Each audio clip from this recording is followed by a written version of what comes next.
Shalom, shalom, and welcome to Beth Ariel Messianic Congregation. Shalom, shalom, et bienvenue à Beth Ariel, Église Messianique. Vous avez entendu les nouvelles cette semaine. Après 55 heures,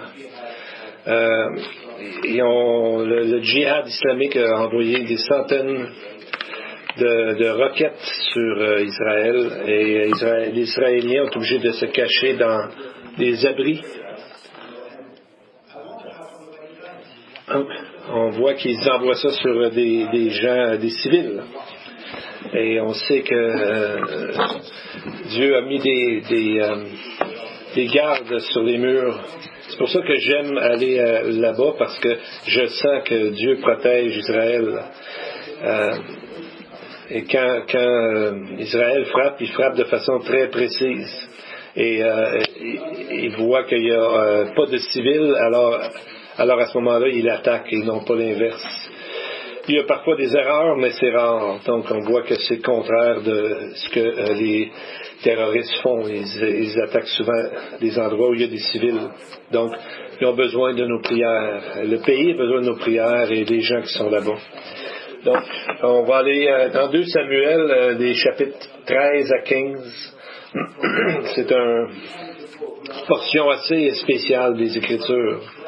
Donc, on voit des épisodes de drame, de complot, et à chaque tournant, à chaque passage, on voit le père, les frères contre frères, fils contre le père. Donc, on voit que tout le monde veut devenir roi. Tout le monde veut la meilleure partie du gâteau. Ici, on a 12 chapitres où est-ce que chaque couleur, chaque facette du cœur humain est démontrée et va nous montrer dans ce passage-là, un peu comme une encyclopédie des émotions que les humains peuvent avoir. Donc, différemment des autres parties de la Bible, à moins de le lire et de relire ce texte-là, on ne peut pas comprendre tous les problèmes qu'il y a eu à la file l'un des autres. Donc, je vous encourage à lire ces chapitres-là après le message, pour que le Saint-Esprit vous montre jusqu'où peut aller le cœur humain dans ses problèmes et dans ses péchés. Et on voit que après avoir lu ces textes, on va avoir une meilleure connaissance de nous-mêmes, de comment nous pouvons être mal dirigés souvent et mal agir lorsqu'on s'éloigne le moindrement de Dieu. Donc on voit on dirait que le péché que David a fait avec Bathsheba, on dirait que chaque facette de son péché est arrivé plus tard dans tous ces problèmes que l'on va voir ce matin. Comme par exemple, ça commence par le premier, le fils de David, qui prépare à prendre une femme qui n'est pas supposée avoir pour lui-même. Un peu comme David qui a voulu prendre la femme de Bathsheba, la femme d'Uri, Bathsheba, qui n'était pas à lui. Et son autre fils, Absalom, a fait un complot pour prendre le royaume aux mains de David et même tuer son père David. Un peu comme David a comploté pour tuer Uri, son soldat. Et la fille de David, Tamar, elle est violée, et ce qui arrive autour de l'histoire, on peut s'imaginer un peu ce que Bathsheba a vécu dans sa propre maison. Ça revient un peu à ce que Jésus a dit lorsqu'il a dit « Car on vous jugera du jugement dont vous jugez, et l'on vous mesurera avec la mesure dont vous mesurez. » Donc, on voit que ça dépasse de beaucoup, on dirait, le péché de David avec Bathsheba. Oui, c'est un péché très grave, mais on voit que les conséquences, que la suite, on dirait que ça finit pas, c'est beaucoup plus grave. Donc, on voit que toute la famille royale de David va être dans un problème pendant longtemps. Et comme si le message que Dieu a dit, de ce que David a fait, il y aurait des conséquences graves pour le peuple. Donc, ça a créé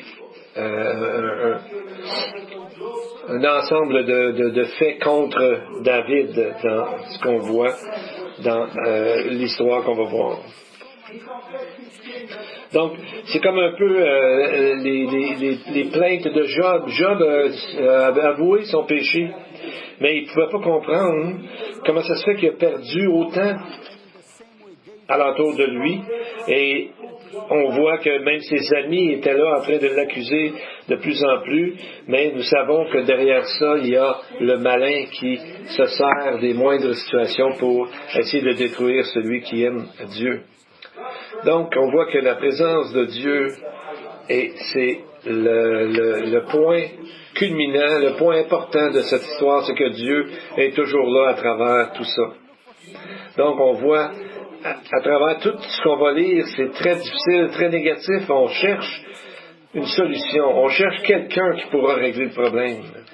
Et c'est là qu'on va voir dans cette histoire que Dieu est derrière cette histoire-là. Il nous le raconte pour montrer le cœur humain.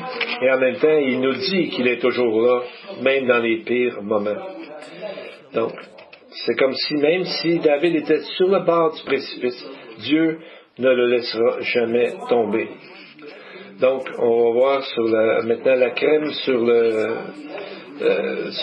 gâteau, finalement. C'est que David a écrit plusieurs psaumes dans ses épreuves. Et plusieurs de ces psaumes sont devenus des prophéties messianiques, comme si ce que David disait a été accompli par Jésus à différents moments qu'on peut voir dans la parole de Dieu. Donc, ça devient un texte très précieux, démontrant que dans des épreuves, parfois peuvent sortir de belles choses.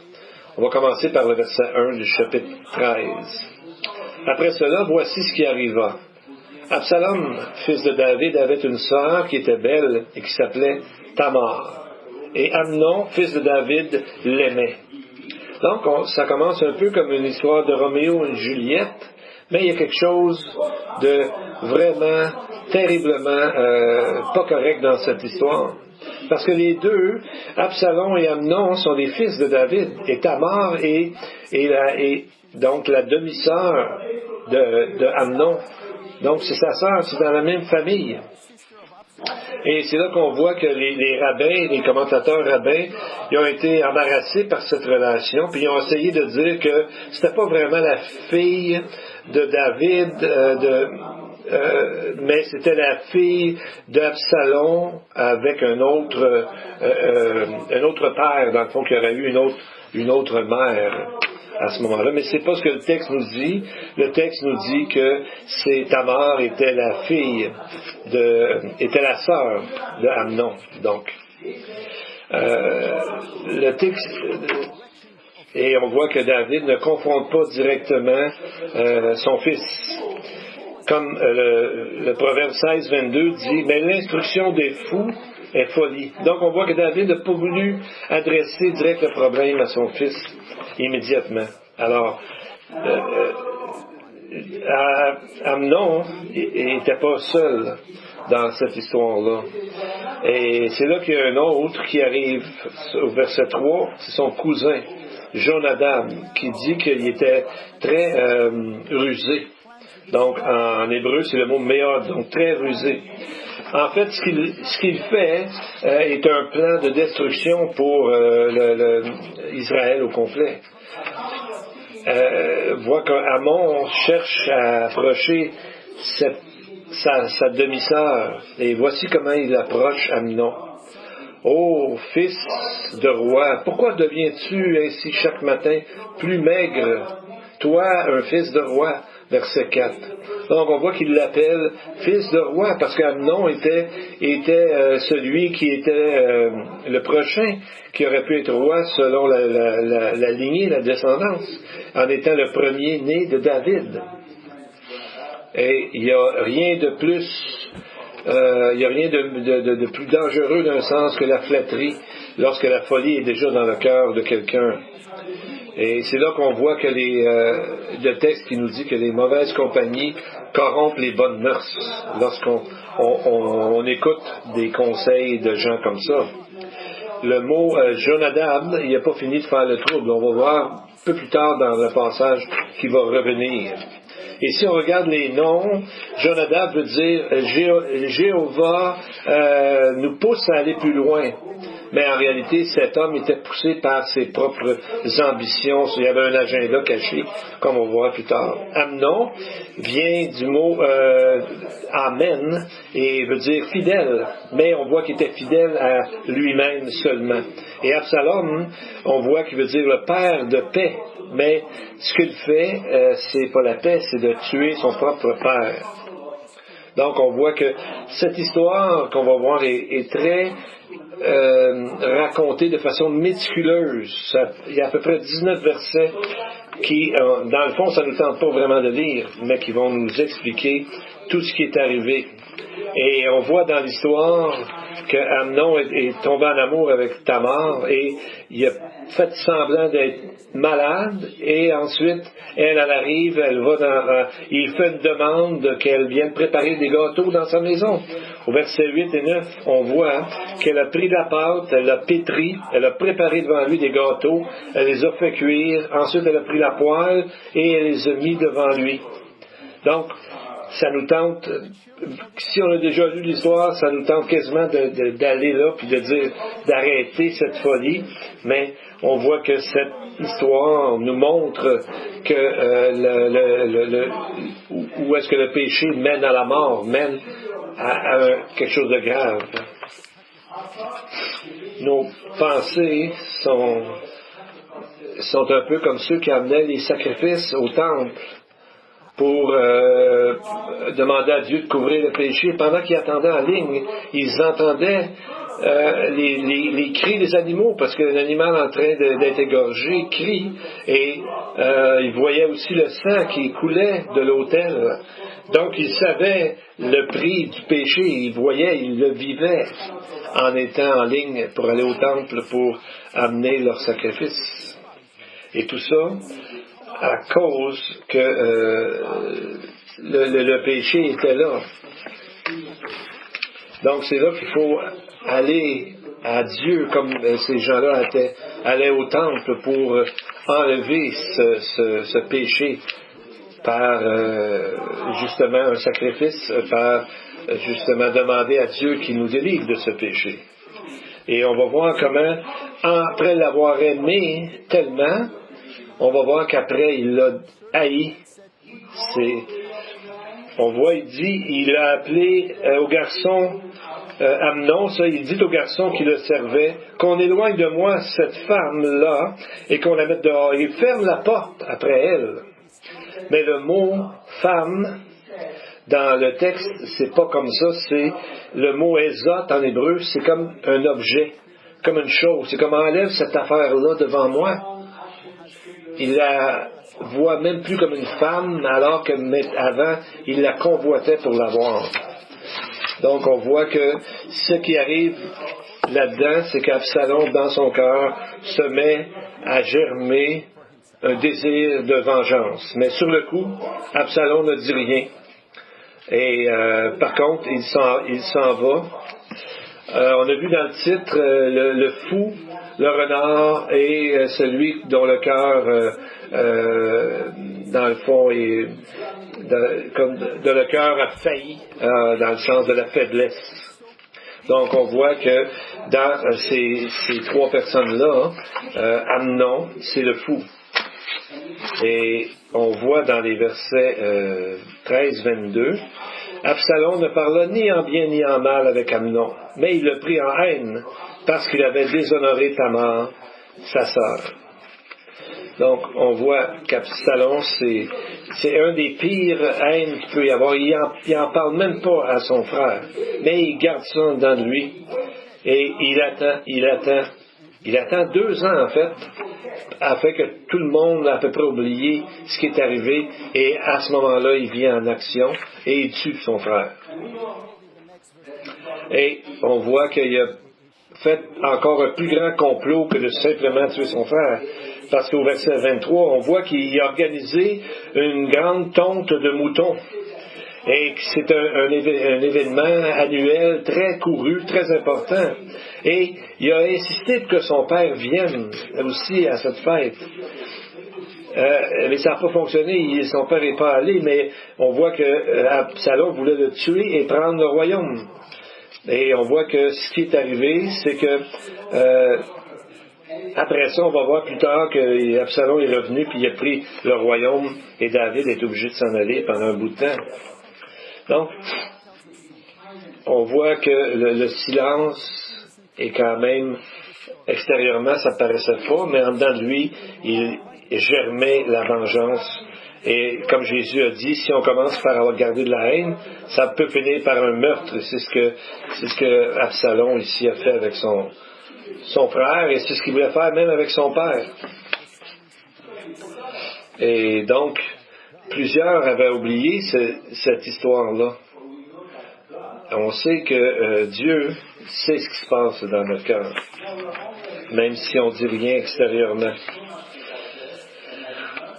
On est seulement au début de l'histoire, il y a beaucoup de choses à digérer, et même, on ne parlera pas de tous les détails, mais on va parler de la trame générale, et on va voir au verset 30.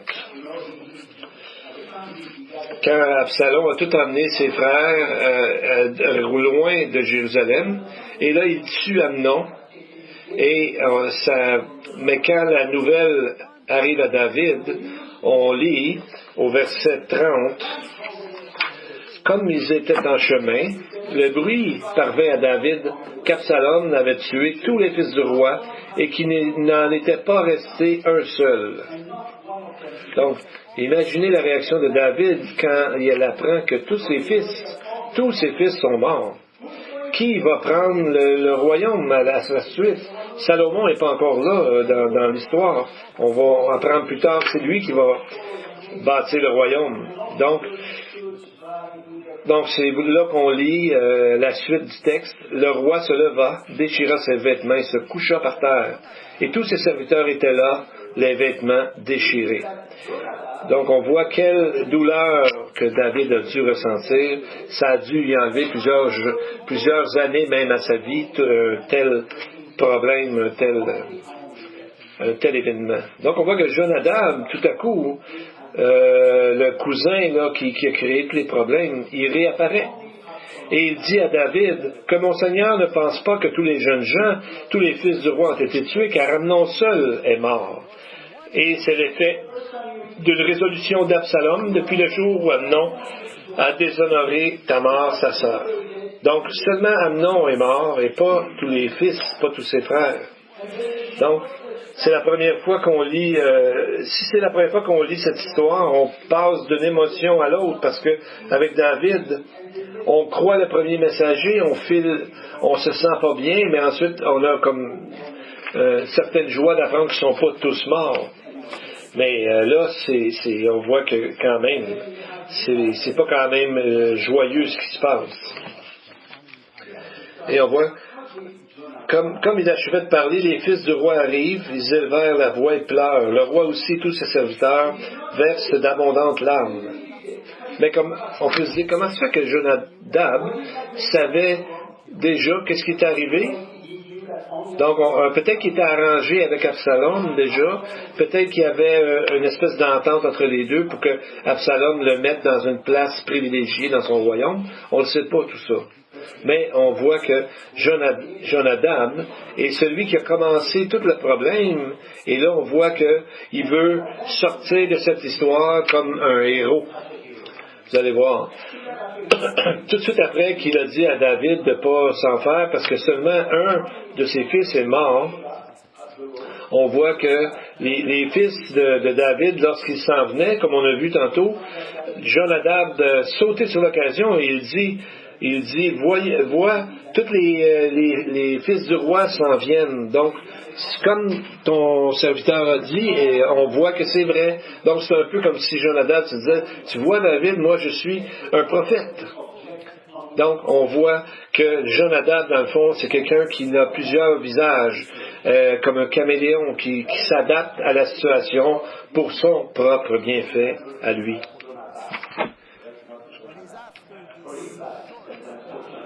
Donc, nous, on pourrait l'appeler, au lieu de l'appeler Jonadab, on pourrait l'appeler en anglais Jonabad, qui est un mauvais conseiller. Donc, on voit que ce qui est arrivé après l'histoire que Absalom a tué son frère, il s'est sauvé sur son grand-père, le roi de Géshur, un roi araméen, parce que c'était du côté de sa mère qui est allé. Donc on voit que l'allégeance de Absalom envers Israël n'était pas très forte. Il est allé voir son grand-père, il n'est pas resté là. Donc on va voir dans la suite de l'histoire qu'Absalom n'était pas vraiment intéressé au bienfait du peuple, mais ne pensait qu'à lui.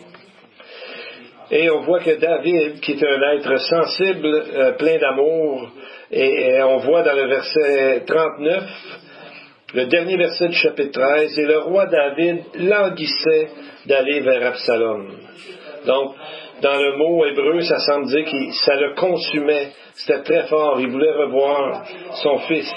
Parce que un père aime son fils inconditionnellement, malgré même qu'il est un meurtrier. Et c'est une image que Dieu nous aime inconditionnellement, ses enfants, et les protège et les bénit, malgré tout ce qu'on peut faire parfois pour le rendre triste. Dans le fond, Dieu nous aime toujours. On voit que Joab, verset, il dit ici, « Et Joab, fils de Tserouia, s'aperçut que le cœur du roi penchait pour Absalom. » Donc, on dirait qu'il y a juste Joab, qui n'est pas un homme parfait comme tel, mais qu'on voit que seulement Joab, on dirait, a à cœur l'intérêt du pays à ce moment-là, dans cette histoire. Donc, c'est là qu'il conçoit un plan pour ramener Absalom. On comprend ça parce que on voit qu'il faut que ça prenne un successeur au roi David. Donc, on ne sait pas à ce moment-là que ça va être Salomon. Donc, Joab veut régler la situation afin qu'il y ait quelqu'un sur le royaume. Donc, dans le titre, le fou, le renard, le fou c'est Amnon, le renard c'est Absalom, et celui que le cœur a faibli, si on veut, c'est David. Pas à cause seulement du poids de son péché de Bathsheba, parce que je pense qu'il avait vécu le pardon de Dieu, mais tout le poids des attaques sur sa personne, sa famille, son pays, tout ça a vraiment brisé le cœur de David. Mais si vous regardez comme il faut dans toute cette histoire, David jamais n'accuse Dieu pour le mal qui arrive. Jamais David ne crée de l'amertume envers ses fils. Donc on voit qu'il se tourne, malgré toute la situation, il se tourne vers Dieu. Un peu comme ça ressemble un peu à Moïse, dans Nombre 11-15, qui dit « Si tu agis ainsi avec moi, tue-moi donc, je te prie, si j'ai trouvé grâce à tes yeux, que je ne vois pas mon malheur, que je ne vois pas devenir moi-même du côté du mal. » Donc on voit que Moïse était très fatigué et très rendu au bout du rouleau, un peu comme le prophète Élie lorsqu'il dit « Je suis rendu seul en Israël qui t'aime, qui pense à toi. » On sait que Dieu lui a dit qu'il y en avait beaucoup d'autres. Jérémie aussi était rendu au bout du rouleau lorsqu'à un moment donné il a dit « Il n'y a rien de bon, on attendait la paix et il n'y a rien de bon. Le temps de la guérison et voici l'épouvante. » Alors, Jérémie demande à Dieu s'il a rejeté Judas, etc., dans son affliction, dans Jérémie 14, verset 19. On voit qu'il y a des gens qui sont des hommes de Dieu, qui peuvent arriver à être au bout du rouleau avec tout ce qui se passe dans leur vie. Et on se rappelle d'Anna aussi qui pleurait de douleur devant l'Éternel au début de l'histoire des livres de Samuel. Donc, on va voir dans certains psaumes de David ce que David a vécu et comment toutes les émotions qu'il y avait dans cette histoire qui sont passées dans la vie de David. Donc, on va voir dans 2 Samuel, chapitre 14, c'est 20 versets, mais c'est très bien écrit. Et là, on va voir l'histoire de la femme de Tekoa qui va voir David, qui a bâti une histoire avec l'aide de Joab pour ramener Absalom dans son pays. Donc, on voit que la loi demandait la pénalité de mort pour avoir fait une telle chose. Donc on voit que la femme est intelligente et très perspicace. Dans son approche envers le roi David, elle l'appelle, elle lui dit, « Mais toi tu es l'ange de Dieu », au verset 17 et au verset 20. Et 2 fois elle nomme le vrai nom de Dieu, si on veut, Jéhovah, versets 11 et 17. Elle demande que David se rappelle de son fils, non de son fils, de ce qu'il a fait, mais de se rappeler de ce que Dieu fait et ce que Dieu est comme personne. Donc, on voit, elle lui dit, et que ton Dieu soit avec toi dans cette histoire. Et on se sent un peu mal qu'on utilise le nom de Dieu pour compter une menterie, mais Dieu est au courant de ça, et ça fait comprendre à David. Et David réalise quelle est vraiment l'histoire, et il dit au verset 21, « Voici, va faire revenir le jeune homme Absalom. » Donc, aussi, c'est là qu'il nous est dit que même si David était d'accord qu'il revienne, il ne l'a pas vu pendant un autre 2 ans. Ce qui fait en tout le total de 5 ans. Donc, on voit qu'il a mis Absalom, même Joab a oublié par rapport à Absalom, jusqu'à ce qu'il soit tout à coup s'en rappelle de façon à cause de la situation qui vient d'arriver, là, nous avons vu. Après 2 ans, parce que là, après 2 ans, Absalom perd sa patience et il veut rencontrer David. 2 fois, il veut rentrer en contact avec Joab, mais Joab ne répond pas. C'est un peu à ce moment-là qu'il fait comme un peu, on voit des fois dans des films de mafia ou des choses comme ça, pour faire réagir Joab, il met le feu à ses champs. Alors là, Joab va le rencontrer. Donc, peut-être que à ce moment-là, c'était comme ça, personne n'a confronté Absalom. On voit que le mal grandissait dans le pays. Et même si c'était complètement absurde, ça laissait place à Absalom de grandir et dans sa folie. Et curieusement, c'est à ce moment-là, au verset 25, qu'on fait étalage de la beauté d'Absalom. Verset 25 dit, « Dans tout Israël, il n'y avait aucun homme beau comme Absalom, et si fort à louer pour sa beauté. Depuis la plante de ses pieds jusqu'au sommet de sa tête, il n'y avait pas en lui de défaut. » Ça nous fait rappeler un peu ce que on disait de Saül, qui était plus grand que tout le monde, et un grand combattant, etc. C'est un peu comme si le fantôme de Saül était revenu dans Absalom, ces 2 personnes-là se ressemblent, sont beaux, etc., mais ils n'ont pas un cœur pour l'Éternel. Et on voit ici que la parole nous dit dans verset 26, on parle d'Absalom ici, quand il se rasait la tête, c'était d'année en année qu'il la rasait, parce que sa chevelure lui pesait. Les cheveux de sa tête pesaient 200 cycles au poids du roi. Imaginez-vous, c'est à peu près 2 kilogrammes ou 4 livres. Imaginez-vous sur son cheval, les cheveux au vent, comment les gens pouvaient voir ça. Et donc, il le trouvait très beau.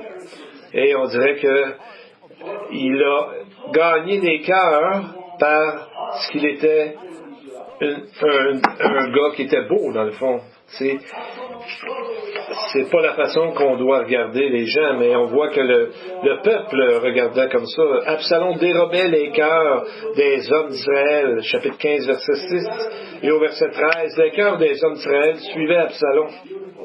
Donc, on voit que c'est par ces chevelures qui étaient par laquelle on célébrait sa beauté, c'est ce qui a conduit à sa mort. Donc, il est devenu une célébrité en Israël à cause de sa beauté.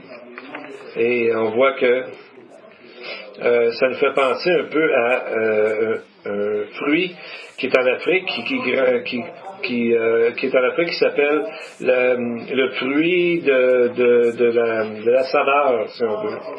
Parce que quand on mange ce fruit-là, tout ce qu'on mange après goûte pas vraiment la vraie saveur, mais c'est un peu comme quelque chose qui gèle et qui garde cette saveur-là qu'on a goûté. C'est pour ça qu'on l'appelle le fruit de la saveur.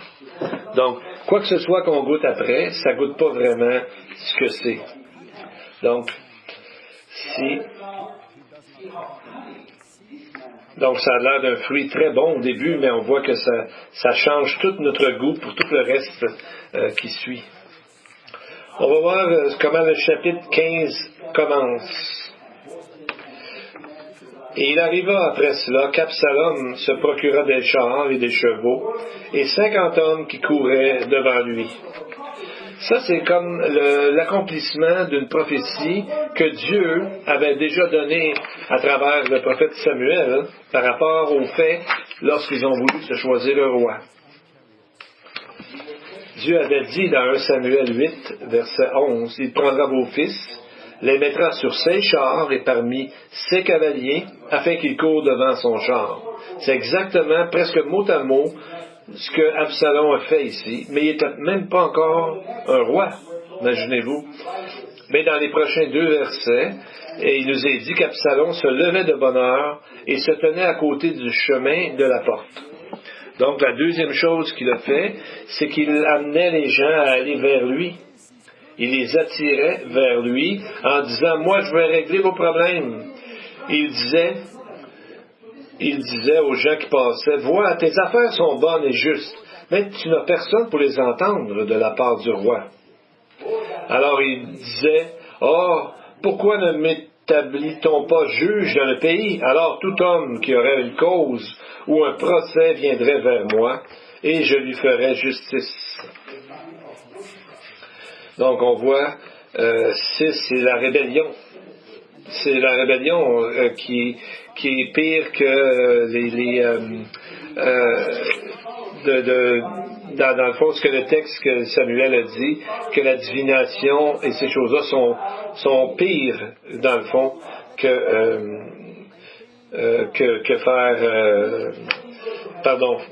la rébellion est pire que finalement tout ce qu'un homme peut faire, même s'il fait des sacrifices sans arrêt.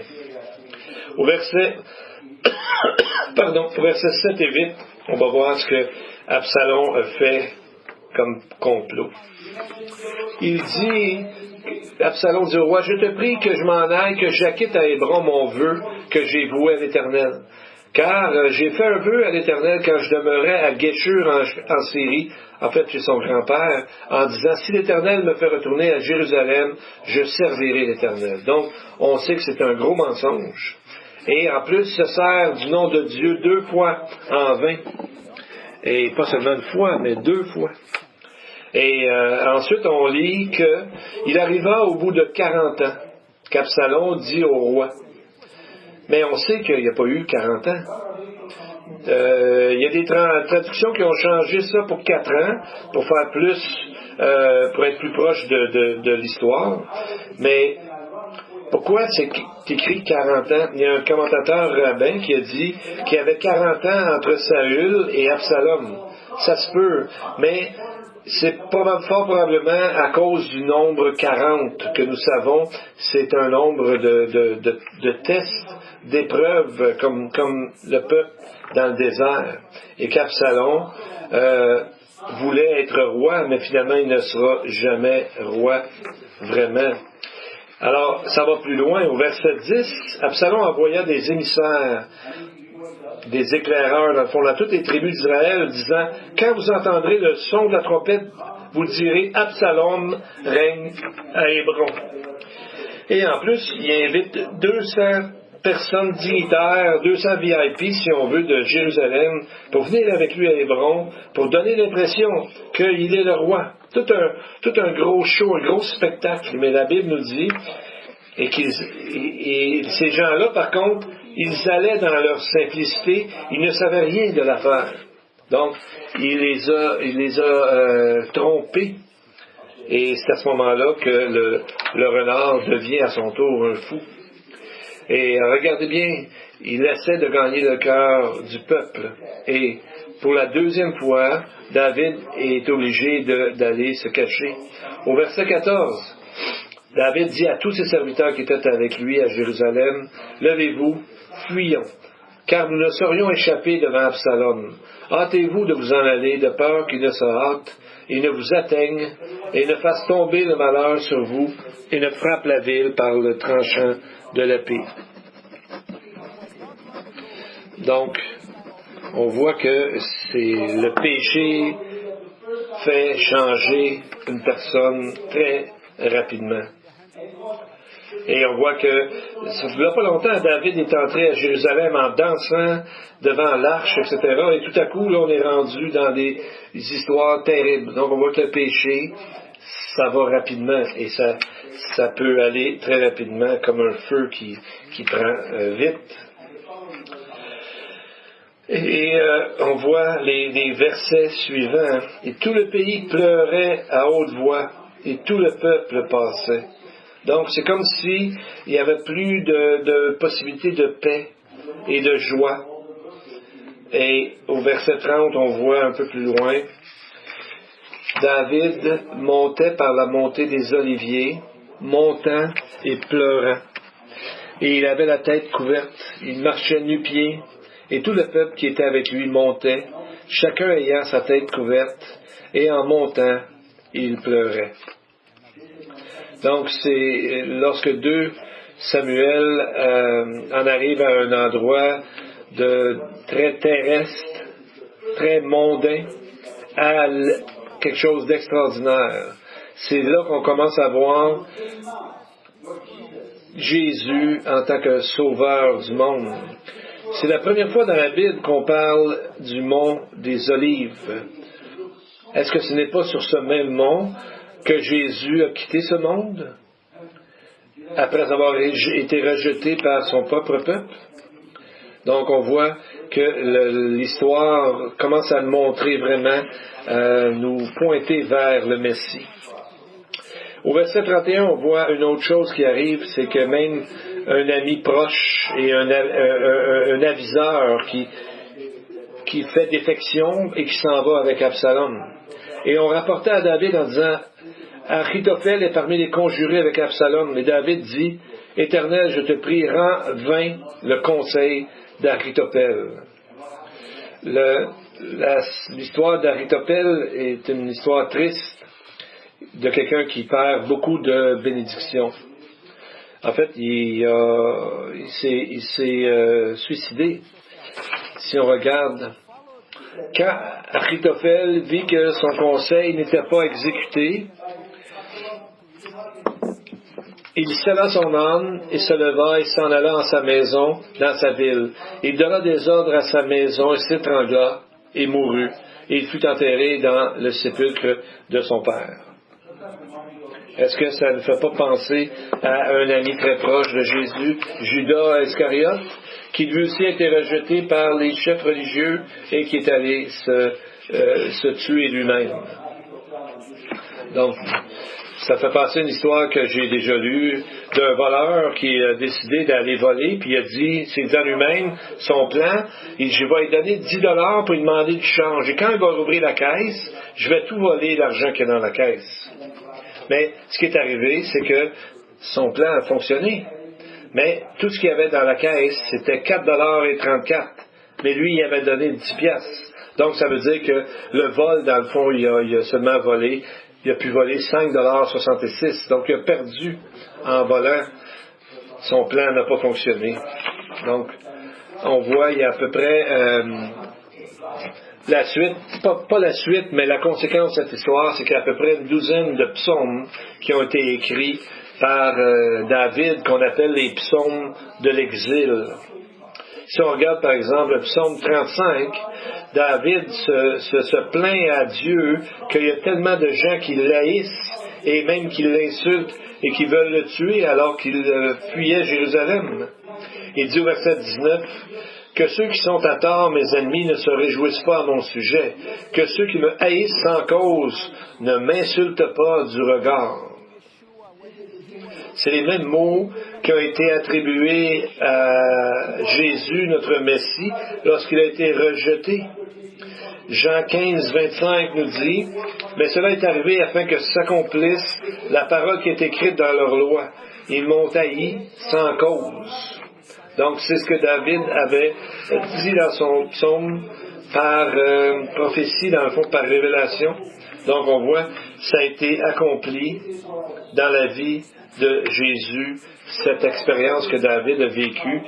On voit dans le psaume 35 que c'est ce qui ressort. Chapitre 16, verset 7, il y a un homme de la tribu de Benjamin qui lançait des pierres à David, qui disait que David n'était pas bon, qu'il était un homme de sang, etc. Verset 7, Chiméi disait, « Va-t'en, homme de sang, méchant homme! L'Éternel fera tomber sur toi tout le sang de la maison de Saül, dont tu occupais le trône, et l'Éternel a livré le royaume entre les mains d'Absalom, ton fils. Et te voilà malheureux comme tu le mérites, car tu es un homme de sang. » C'est ce que Chiméi disait en lançant des roches à David. Mais on voit que David a gardé dans son cœur, n'a pas agi de façon violente, et il a agi comme Jésus a été rejeté, mais il a malheureusement, il a accepté ça comme c'était. Au psaume 3 et au psaume 55, on voit des textes qui nous parlent quand David était sur le mont des Olives à ce moment-là. Psaume 3, 2 dit « Combien qui disent à mon sujet, plus de salut pour lui auprès de Dieu. » C'est ce qu'ils ont dit aussi à Jésus, notre Messie, quand il était à Jérusalem. Ils ont dit « Il a sauvé les autres, il ne peut pas sauver lui-même. C'est les rois d'Israël qui descendent de la croix, et nous croirons en lui. » Donc, les deux sont des rois d'Israël et ils n'ont pas été crus et reconnus. Psaume 55 dit « C'est toi que j'estimais mon égal, toi mon confident, mon ami, qui maintenant est contre lui. » Et on voit que ces paroles-là, dans ce psaume, ont été attribuées par rapport à la situation avec Achitophel qui l'a laissé là. Et Jésus, lui, c'était un de ses proches, Judas Iscariote. Psaume 16, versets 8 à 10, il dit « J'ai constamment l'Éternel sous mes yeux. Quand il est à ma droite, je ne chancelle pas. Mon cœur est dans la joie, mon esprit dans l'allégresse, et mon corps repose en sécurité. Car tu ne livreras pas mon âme au séjour des morts, tu ne permettras pas que ton bien-aimé voie la corruption. » Donc ce texte de David est prophétique aussi dans la vie de Jésus. Et Pierre, lui, dit dans Acte 2, 27, « Tu n'abandonneras pas mon âme dans le séjour des morts, et tu ne permettras pas que ton sein voie la corruption. » Et ensuite, il dit, qu'il me soit permis de vous dire au sujet du patriarche David qu'il est mort, qu'il a été enseveli, son sépulcre existe encore aujourd'hui parmi nous. Mais comme il était prophète, qu'il savait que Dieu lui avait promis avec serment de faire asseoir un de ses descendants sur son trône, donc on voit que Pierre dit que David n'a pas perdu la foi pendant ce moment-là, mais il est resté avec Dieu. Psaume 40 est la même chose. Il dit, psaume 40, David, « Tu ne désires ni sacrifice ni offrande, tu m'as ouvert les oreilles, tu ne demandes ni holocauste ni victime expiatoire. Alors je dis, voici je viens avec le rouleau du livre écrit pour moi. Je veux faire ta volonté, mon Dieu, et ta loi est au fond de mon cœur. » Donc on voit qu'il ne peut pas parler simplement d'un homme ordinaire. Le livre d'Hébreux nous dit que c'est attribué directement à Jésus. Donc, cette partie de 2 Samuel est tellement riche, et on va en voir plus la prochaine fois, mais peut-être qu'on peut lire et les textes qu'on vient de voir, toute l'histoire au complet. Peut-être que Dieu veut qu'on voit, l'Esprit de Dieu veut qu'on lise, qu'on soit témoin des profondeurs du mal, afin de mieux apprécier la grâce de Dieu. Donc, on voit que David, à travers ça, a vécu beaucoup d'émotions, mais qui ont servi à s'approcher de Dieu et à créer des psaumes qu'on lit encore aujourd'hui avec beaucoup de joie et de profondeur pour nous montrer que nos émotions, d'autres personnes nous les ont vécues aussi, mais ils sont restés près de Dieu et c'est ce que nous devons faire. Donc, quelqu'un dit que si le charbon ne brûle pas, il se noircit.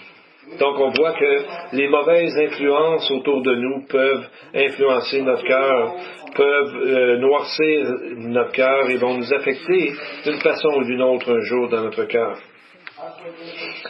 Mais David, il était peut-être dépassé par les événements, son cœur était brisé, mais il n'a jamais s'est jamais détourné de Dieu à cause de ça. Donc, on a plusieurs psaumes de réconfort dans la parole de Dieu. Et au psaume 119, on va regarder, on ne sait pas exactement quand il a écrit le psaume 119, mais si on regarde au verset 95, on dirait que c'est dans ce moment-là qu'il a écrit ça. Il dit que les méchants veulent le détruire. On voit psaume 96. Je vois des bornes à tout ce qui est parfait. Tes commandements n'ont pas de limite. Combien j'aime ta loi. Elle est tout le jour l'objet de ma méditation. Tes commandements me rendent plus sage que mes ennemis, car je les ai toujours avec moi.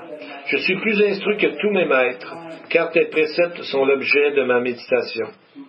Donc on voit que c'est Jésus, Dieu, qui le soutenait dans cette épreuve. C'était la parole de Dieu qui a gardé David, qui l'a empêché de devenir fou dans tous ces troubles qu'il a vécus. Donc on voit le message, c'est de se garder près de Dieu, de rester près de Dieu. Donc, et de ne pas être comme ceux qui cherchent toujours des raccourcis à la sainteté et qui ne veulent pas vivre les choses comme ils doivent être faites. C'est comme quelqu'un qui était un jour dans une interview pour travailler. Là, il dit, tu vas faire 60 000 la première année, 100 000 la deuxième année. Le gars a dit, est-ce que je peux commencer seulement la deuxième année? Donc, on voit qu'il y a beaucoup de croyants qui ne veulent pas passer à travers des choses spirituelles pour grandir. Ils veulent avoir des raccourcis, mais ça ne fonctionne pas. Je vais terminer avec ce qu'il y a sur l'écran pour que nous ne soyons pas trompés nous-mêmes comme Absalom et Amnon. Un homme se trompe il écoute la parole, mais il ne la met pas en pratique. Jacques 1, 22. David ne s'est pas trompé. Il a souffert, mais il connaissait son Dieu. Un homme se trompe s'il dit qu'il n'a pas de péché. 1 Jean 1, 8.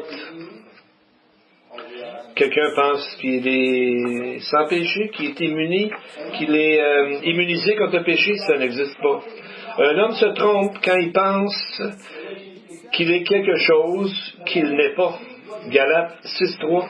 Un homme se trompe quand il pense qu'il est sage avec une sagesse de ce monde. 1 Corinthiens 3, 18. 1 Corinthiens 3, 18. Un homme se trompe quand il a l'air religieux, mais il n'est pas capable de tenir sa langue en bride. Jacques 1, 26. Un homme se trompe quand il pense qu'il ne récoltera pas ce qu'il a semé. Comme Achitophel qui a commis le suicide. Galates 6, 7. Un homme se trompe lorsqu'il pense que d'avoir des mauvaises amies, des mauvaises compagnies, ne corrompra pas Our great and sa morale. glorious God, Prions remind us ensemble. today of those old and sturdy words of Psalm 46. God is our refuge and strength, a very present help in trouble, therefore we will not fear. even though the earth be removed, and though the mountains be carried into the midst of the sea, though its waters roar and be troubled, though the mountains shake with its swelling. Lord, remind us to be still and know that you are God. Remind us that the Lord of hosts is with us. The God of Jacob is our refuge. And for those today needing this very present help in trouble, I ask you to display yourself to them, dislodge fear from them, undertake for them, multiply grace and peace upon them. And may the evil one soon be crushed under their feet. We pray in Yeshua's name. And to the congregation, the Lord bless you and keep you. The Lord makes his face shine upon you and be gracious to you. The Lord lift up his countenance upon you and give you peace. Amen. Amen. May the Lord bless you all.